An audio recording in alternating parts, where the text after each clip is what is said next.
আসসালামু আলাইকুম। আজকে আপনাদের জন্য নিয়ে আসলাম মজাদার ফিশ ফিঙ্গার রেসিপি। প্রথমে কিছু ধনিয়া পাতা, কিছু পুদিনা পাতা, একটি বড় সাইজের পেঁয়াজ, দুটো কাঁচামরিচ এভাবে মিক্সিতে পেস্ট করে নেব।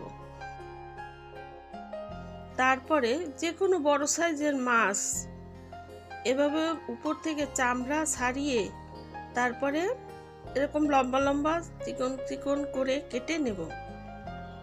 তারপরে মিক্সিতে পেস্ট করে রাখা মশলা দিয়ে দেব। আধা চামচ করে আদা রসুন বাটা দিয়ে দেব, স্বাদ মতো লবণ, 1 টেবিল চামচ গোলমরিচ, 1 টেবিল চামচ টমেটো সস দিয়ে প্রথমে ভালো করে মাছের সাথে মেখে নেব। মাখা হয়ে গেলে 1 টেবিল চামচ কর্নফ্লাওয়ার আর 1 ফালি লেবুর রস চিপে ভালো করে মেখে ঢেকে রেখে দেব আধা ঘন্টার জন্য। এই মশলার সাথে ভালো করে মাখিয়ে আর অন্তত আধা ঘন্টা ঢেকে রেখে দেবেন রেস্টে। আধা ঘন্টা পরে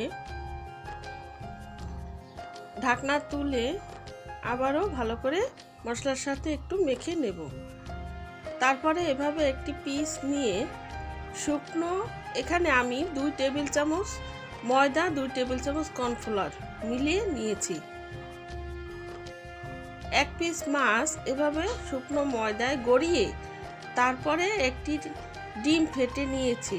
ডিমে চুবিয়ে, ফেটানো ডিমের মধ্যে চুবিয়ে ব্রেড ক্রাম্বসে গড়িয়ে নেব।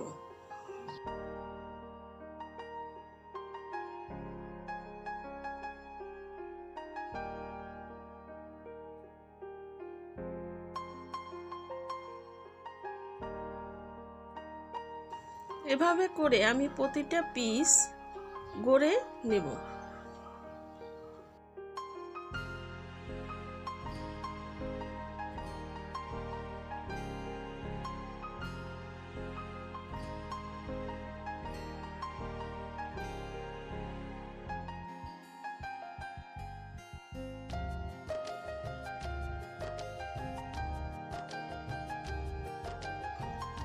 প্রতিটা পিস গড়ে নেওয়া হয়ে গেলে একটি ফ্রাই প্যানে পর্যাপ্ত পরিমাণে তেল গরম করতে বসিয়ে দেব।